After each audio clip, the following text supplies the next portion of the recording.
বেগম খালেদা জিয়ার মৃত্যুতে রাষ্ট্রীয় শোকের শেষ দিন আজ। এছাড়া 7 দিনের শোক পালন করছে বিএনপি। এ বিষয়ে আরও জানাতে আমাদের সঙ্গে আমাদের সহকর্মীরা যুক্ত হচ্ছেন রাজধানীর বাইরে থেকে। বগুড়া থেকে মোহন আখন্দ এবং খুলনা থেকে আমাদের সঙ্গে যুক্ত হচ্ছেন আমিরুল ইসলাম। শুরুতেই যাচ্ছি আমরা বগুড়াতে মোহনের কাছে। মোহন, বেগম জিয়ার মৃত্যুতে বগুড়ায় আজ কি কি কর্মসূচি চলছে বিস্তারিত জানাবেন। শ্রাবন্তী, আপনাকে ধন্যবাদ। আপনারা জানেন যে জাতীয় শোকের শেষ দিন। তো বগুড়ায় আমি দাঁড়িয়ে রয়েছি বিএনপি জেলা কার্যালয়ের সামনে। এখানে মানুষ আসছেন, খালেদা জিয়ার যে ব্যানার টাঙানো আছে তা অপলোক দৃশ্যে দেখছেন। তা আমি ম্যাডামের বিষয়ে সাধারণ মানুষের একটু বক্তব্য জানতে চাই, কিছু বলতেন। বিসমিল্লাহির রহমানির রহিম। আসলে আমি জাহাঙ্গীর মানিক সরকার, আমি বগুড়া জেলা স্বেচ্ছাসেবক দলে আছি এবং বগুড়া জেলা জিএসআইবের পক্ষে সিনিয়র সহসভাপতি। একজন বগুড়ার মানুষ হিসেবে এবং বিএনপির একজন ক্ষুদ্র কর্মী হিসেবে আমি এতটুকুই বলবো যে দেশনেত্রী বেগম খালেদা জিয়া বাংলাদেশের একজন অভিভাবক ছিলেন। আমি এতটুকু বলবো যে বেগম খালেদা জিয়ার এই মৃত্যুর মধ্য দিয়ে বাংলাদেশ একজন অভিভাবক হারালেন, বাংলাদেশ অভিভাবক শূন্য হয়ে গেলেন। ধন্যবাদ। এবার একটু সাধারণ মানুষের অনুভূতি শুনবো। আসসালামু আলাইকুম। আমি কোনো রাজনৈতিক দলের সাথে সম্পৃক্ত না। আমি একটি চাকরি করি বেসরকারি উন্নয়ন সংস্থায়। তারপরেও দেশনেত্রী বেগম খালেদা জিয়ার প্রতি আমার একটা টান ছিল শুরু থেকেই। জীবনের সেই কিশোরকাল থেকেই আমি তাকে ভালোবাসতাম। তার কিছু স্মৃতি আমার আছে। যেমন বিশেষ করে আমি যখন ক্লাস 9-এ পড়ি সম্ভবত, তখন উনি আমাদের এলাকায় একটা সফরে গিয়েছিলেন। সেখানে তার গাড়ি বহরের সাথে আমি গিয়েছিলাম এবং একটা স্মৃতি আছে যে আমাদের যে মোটরসাইকেলটা নষ্ট হয়ে গিয়েছিল, ওনার গাড়ি বহরের ওনার গাড়িটি উনি থামিয়ে দিয়েছিলেন আমাদেরকে খোঁজ নেওয়ার জন্য। দেখো, উনি তার বহর বলেছিলেন, দেখো ছোট্ট বাচ্চারা যাচ্ছে, ওদের আরেকটু শুনবো, আপনি বলেন। বিসমিল্লাহির রহমানির রহিম। দেশনেত্রী, আপসীর নেত্রী বেগম খালেদা জিয়ার মৃত্যুতে বগুড়াবাসী তথা বিএনপি বগুড়াবাসী খুবই শোকাহত। এবং আপনি জানেন যে 30 তারিখ থেকে সারা বগুড়া জেলাতে দোকানপাট বন্ধ ছিল, 31 তারিখে দোকানপাট বন্ধ ছিল এবং তার মৃত্যুতে বগুড়ার জনগণ সবাই শোকাহত এবং সবাই কান্না ভেঙে পড়েছে এবং এখানে গায়েবানা জানাজা হয়েছে।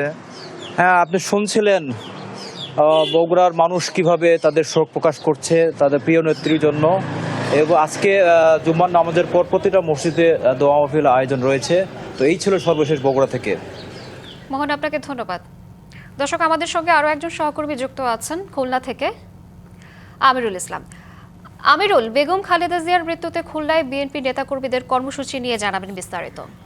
বেগম খালেদা জিয়ার মৃত্যুতে বলা যায় শুধুমাত্র বিএনপি নেতাকর্মীরা যে শোকাহত হচ্ছে এমনটি না।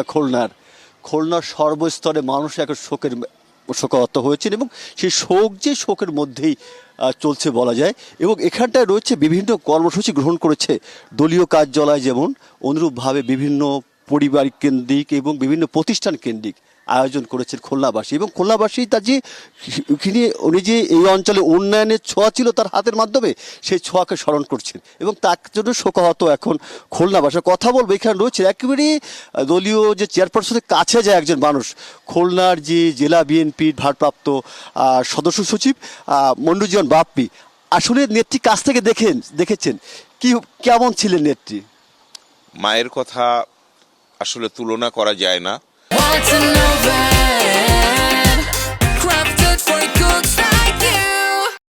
যে মায়ের মৃত্যুতে শোকের ছায়া নেমে এসেছে শুধু নেতাকর্মীদের মধ্যে নয়, সারা দেশের মানুষের মধ্যে। এমন একজন নেত্রীকে আমরা হারিয়েছি, এমন একজন মানুষকে আমরা হারিয়েছি। হারানোর পরেই দেশবাসী বুঝেছে যে উনি কত জনপ্রিয় ছিল, কত মানুষের ভালোবাসার পাত্র ছিল। একজন আপোষহীন, দীর্ঘদিনের আপোষহীন নেত্রী। উনি কোনো অন্যায়ের সাথে আপোষ করি নাই। উনি বারবার সংগ্রামের মাধ্যমে এদেশের গণতন্ত্রকে পুনরুদ্ধার করতে এক অগ্রণী ভূমিকা পালন করেছে। তার জন্য আমরা দলীয় কার্যালয় কালো পতাকা উত্তোলন, শোক বইতে স্বাক্ষর, দোয়া মাহফিল, কাঙ্গালি ভোজ, বিভিন্ন আলোচনা সভা, ওনার জীবনী নিয়ে আলোচনা সভা, বিভিন্ন ধরনের কর্মসূচি নিয়েছি। সাধারণ মানুষ প্রতিদিন রিকশাওয়ালা থেকে শুরু করে অটোওয়ালা প্রত্যেকে এই শোক বইতে স্বাক্ষর করার জন্য এখানে সকাল থেকে সিরিয়াল দেয়। সাধারণ মানুষ ছুটে আসে, লেবাররা ছুটে আসে তার শোক বইতে স্বাক্ষর করার জন্য। এই হৃদয় বিদারক পরিস্থিতি, আসলে দেশের মানুষ আমরা সবাই হতবাক হয়েছি। এতটা ভালোবাসা অর্জন করে উনি আমাদের ছেড়ে চলে গিয়েছে, যেমনটি করেছিল ওনার স্বামী। তখনকার 7 কোটি মানুষ সেদিন ভেঙে পড়েছিল, 7 কোটি মানুষ বাংলাদেশে সেদিন শোক প্রকাশ করেছিল। আজকে 18 কোটি মানুষ আজকে শোক প্রকাশ করছে।